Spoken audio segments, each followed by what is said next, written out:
السلام علیکم۔ آج پیر ہے فروری کی 28 تاریخ۔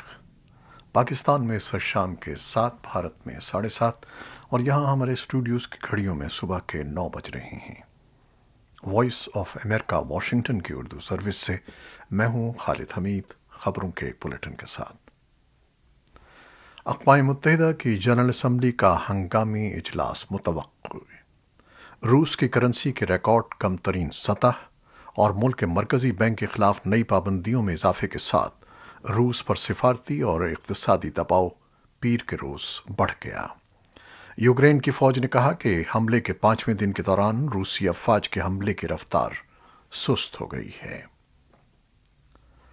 برطانیہ کی وزارت دفاع نے پیر کو کہا کہ روسی فوج یوکرین کے دارالحکومت کیف کے شمال میں 30 کلومیٹر سے زیادہ کے فاصلے پر موجود ہے۔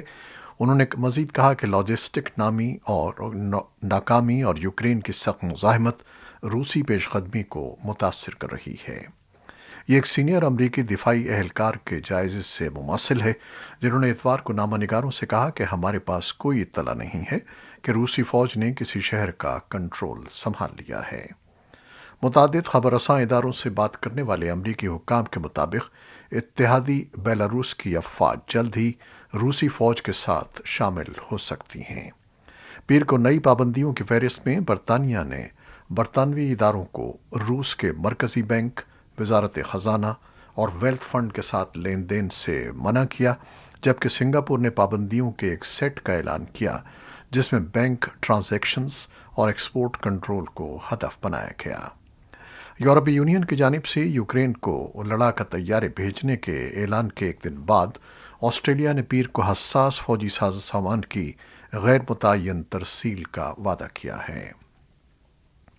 وائٹ ہاؤس نے کہا ہے کہ امریکی صدر جو بائیڈن آج پیر کو کئی اتحادیوں کے ساتھ یوکرین کی تازہ ترین پیش رفت پر تبادلہ خیال کر رہے ہیں، اور جس کا مقصد متحدہ رد عمل کو مربوط کرنا ہے۔ یوکرین نے اتوار کو بتایا کہ گزشتہ ہفتے روس کے حملے کے بعد سے اب تک کم از کم 350 شہری ہلاک ہو چکے ہیں اور 1700 زخمی ہیں۔ یوکرینی افواج کے درمیان ہونے والی ہلاکتوں کے بارے میں کوئی اطلاع نہیں تھی، جبکہ روس نے اپنے فوجیوں کی ہلاکتوں کا اعتراف کیا ہے، تاہم کسی تعداد کا انکشاف نہیں کیا۔ اقوام متحدہ کے پناہ گزینوں کے سربراہ فلیپو گرینڈی نے اتوار کو کہا کہ یوکرین سے 3,68,000 افراد پولینڈ، ہنگری، رومانیہ، مالدوو اور دیگر ممالک میں داخل ہو چکے ہیں۔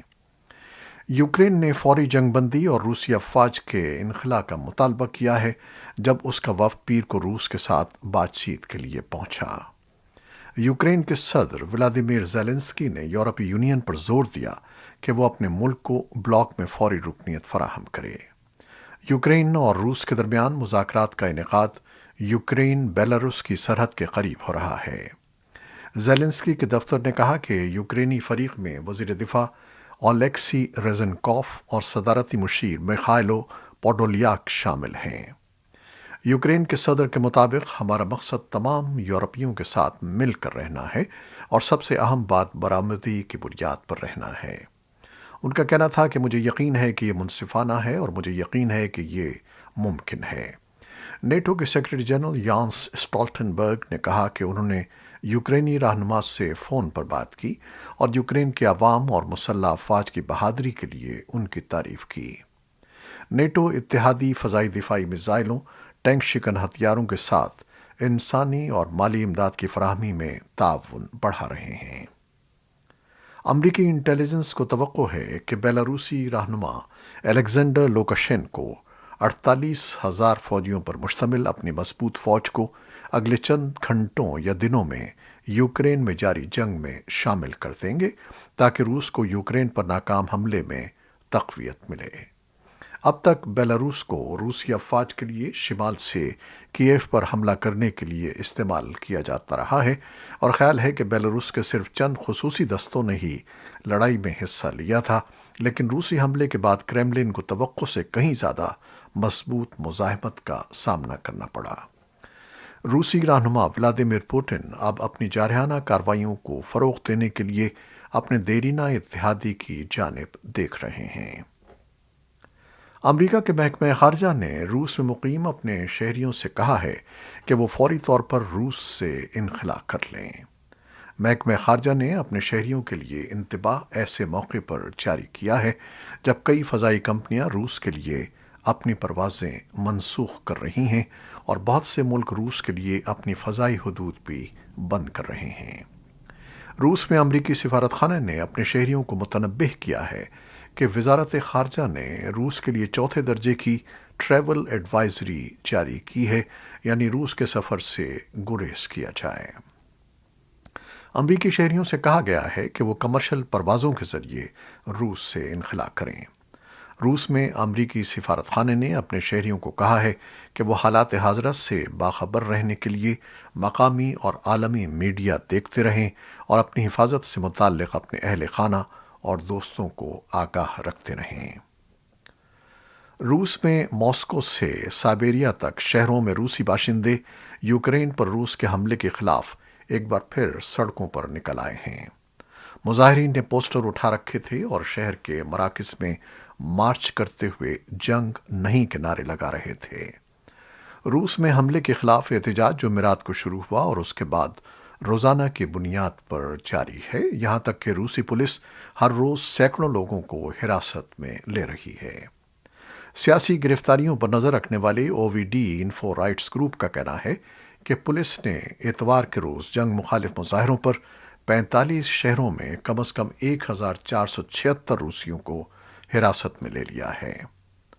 مختلف ممالک میں احتجاج کا سلسلہ جاری ہے، جس میں مظاہرین یوکرین پر کیے جانے والے روس کی جارحیت کو فوری طور پر ختم کرنے کا مطالبہ کر رہے ہیں۔ آسٹریلیا کے شہر سڈنی میں بارش کے باوجود سینکڑوں مظاہرین نے نعرے لگائے کہ یوکرین موجود رہے گا، جبکہ جاپان کے شہر ٹوکیو میں مظاہرین نے مطالبہ کیا کہ روس کو اپنے پڑوسی ملک یوکرین پر حملہ کرنے پر اقوام متحدہ کی سیکیورٹی کونسل سے نکال دینا چاہیے۔ اس کے علاوہ برطانیہ، یورپ اور مشرق وسطیٰ کے بعض ممالک میں بھی یوکرین پر روسی جارحیت کے خلاف مظاہرے ہوئے۔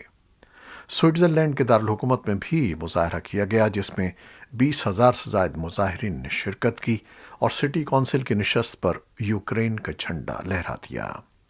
جرمنی کے دارالحکومت برلن میں احتجاج میں ہزاروں افراد شریک تھے، جن میں سے بیشتر یوکرین کے پرچم کے رنگ کے لباس زیب تن کیے ہوئے تھے۔ اسپین میں بھی احتجاج میں بڑی تعداد میں مظاہرین نے شرکت کی۔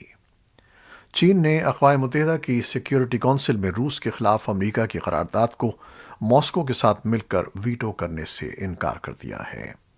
چین نے اگرچہ اس قرارداد پر اپنا ووٹ نہیں دیا، البتہ بیجنگ نے حالیہ دنوں میں ایسے بیانات دیے ہیں جو روس کے لیے انتہائی مایوس کن ہو سکتے ہیں۔ چین کے اقوام متحدہ میں سفیر ژانگ جون نے ایک بیان میں یوکرین کی سلامتی اور علاقائی سالمیت کے احترام کی بات کی ہے، جیسے اس پر روس کی جانب سے مداخلت کی گئی ہو۔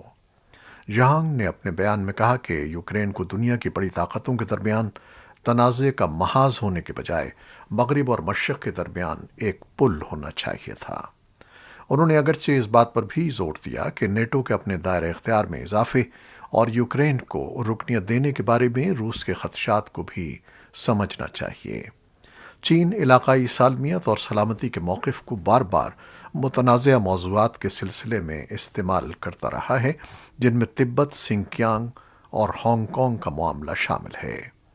چین نے امریکی افواج کی افغانستان میں موجودگی کے بارے میں بھی یہی موقف اپنایا تھا۔ بھارت نے اقوام متحدہ کی سلامتی کونسل میں یوکرین پر روس کے حملے کی مذمت کرنے کے لیے پیش کی جانے والی قرارداد پر جمعے کو ہونے والی ووٹنگ میں حصہ نہیں لیا۔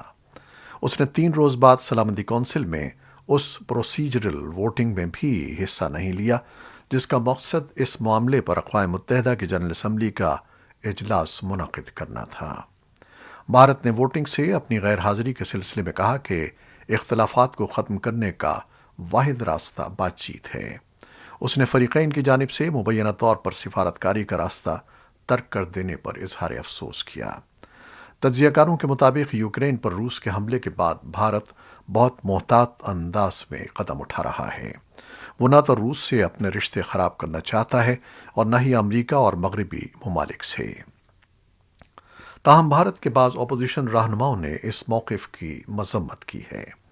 اسی درمیان وزیر اعظم نریندر مودی نے یوکرین کے مسئلے پر اور بالخصوص وہاں پھنسے ہوئے بھارتی شہریوں کی باحفاظت واپسی پر تبادلہ خیال کرنے کے لیے ایک اعلیٰ سطحی اجلاس کیا، جس میں بھارتی شہریوں کو لانے کے لیے 4 وزراء کو پولینڈ اور رومانیہ بھیجنے کا فیصلہ کیا گیا۔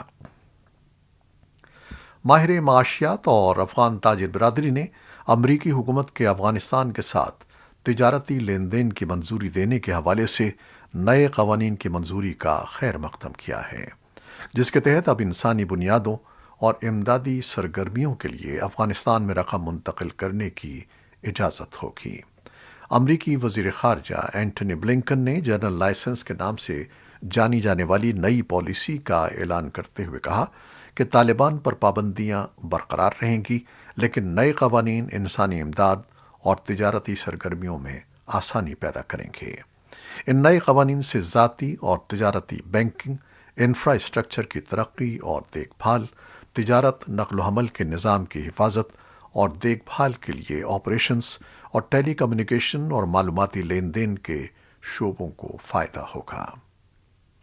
بلوچستان میں چمن کے مقام پر پاکستان اور افغانستان کے درمیان سرحد 3 دن بندش کے بعد کھول دی گئی ہے۔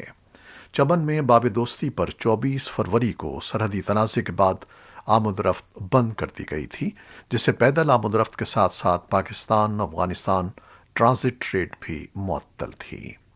چمن کی ضلعی انتظامیہ کے ذرائع کا کہنا ہے کہ مذاکرات کے لیے جمعے کو مفتی محمد قاسم کی سربراہی میں چمن کے علماء اور قبائلی رہنماؤں کا ایک وفد افغانستان کے صوبے قندھار کے گورنر سے ملاقات کرنے گیا تھا۔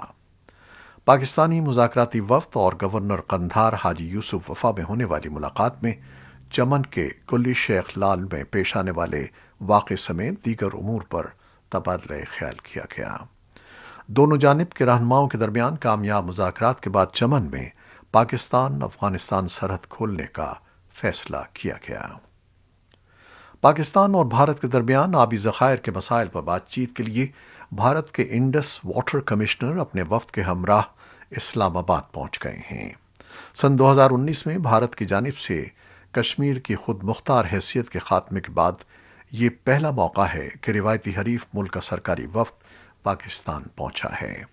اس سے قبل گزشتہ برس پاکستان کے انڈس واٹر کمشنر وفد کے ہمراہ نئی دہلی گئے تھے اور تقریباً 2.5 سال کے تعطل کے بعد بھارت اور پاکستان کے درمیان پانی کے مسائل پر دوطرفہ مذاکرات کا باضابطہ آغاز ہوا تھا۔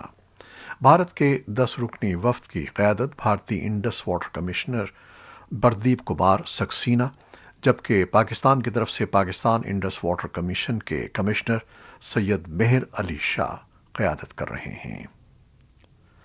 Pakistan federal union of journalist کی کال پر راولپنڈی اسلام آباد یونین آف جرنلسٹ کے زیر اہتمام پارلیمنٹ ہاؤس کے باہر پیکا آرڈیننس کے خلاف احتجاج کیا جا رہا ہے۔ پولیس نے پارلیمنٹ کی طرف جانے والے راستے بند کر رکھے تھے، تمام صحافی رکاوٹوں کو توڑتے ہوئے پارلیمنٹ ہاؤس پہنچ گئے۔ مظاہرے سے خطاب کرتے ہوئے پاکستان پیپلز پارٹی کے سیکرٹری جنرل نیر حسین بخاری نے کہا کہ اس قانون کے ذریعے صحافیوں اور عام لوگوں کی مخالفت کی آوازوں کو بند کیا جا رہا ہے۔ اگر حکومت اس قانون کو درست سمجھتی ہے تو اسے پارلیمان میں لے کر آتی، لیکن آرڈیننس کے ذریعے آزادی صحافت اور اختلاف رائے رکھنے والوں کو دبانے کے لیے یہ قانون لایا گیا ہے۔ پی ایف یو جے کے سیکرٹری جنرل ناصر زیدی نے اس آرڈیننس کو مسترد کرتے ہوئے کہا کہ ہم کسی طور اسے قبول نہیں کریں گے اور عدالتوں میں اس کے خلاف جنگ لڑیں گے۔ وفاقی حکومت نے رواں ماہ پیکا ترمیمی آرڈیننس جاری کیا تھا، جس کے ذریعے ایف آئی اے کے اختیارات اور سزاؤں میں اضافہ کر دیا گیا ہے۔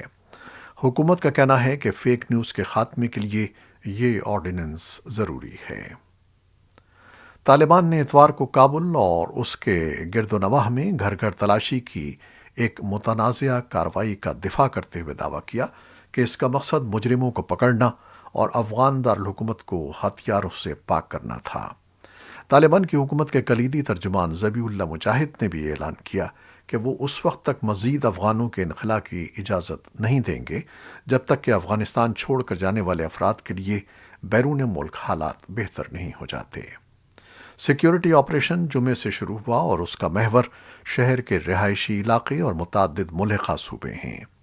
اس کارروائی سے ان مقامات کے رہائشیوں میں خوف و ہراس اور غم و غصہ پایا جاتا ہے۔ کچھ وکیلوں نے الزام لگایا ہے کہ طالبان جرائم کے خاتمے کے نام پر سابق افغان حکومت کے سیکیورٹی اہلکاروں کو نشانہ بنا رہے ہیں۔ افغانستان میں جرمنی کے نامزد سفیر پولسل مارکس نے بھی طالبان کی کارروائیوں پر تشویش کا اظہار کیا ہے۔ انہوں نے ٹویٹ کیا کہ کابل اور اس کے آس پاس مجرموں کے خلاف کارروائی میں گھروں کی تلاشی، ڈرانے دھمکانے اور تشدد کی اطلاعات پر انہیں تشویش ہے۔ جیسا کہ معلوم ہوتا ہے کہ اس سے زیادہ تر عام شہری متاثر ہوئے ہیں، جن میں بین الاقوامی NGO ورکرز بھی شامل ہیں۔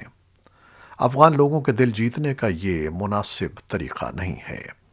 افغانستان میں یورپی یونین کے سفیر وان برینڈ نے بھی اتوار کو ٹویٹ کیا کہ مختلف نسلی گروہوں اور خواتین کے خلاف دھمکیاں، گھروں کی تلاشی، گرفتاریاں اور تشدد جرائم ہیں اور اسے فوری طور پر بند ہونا چاہیے۔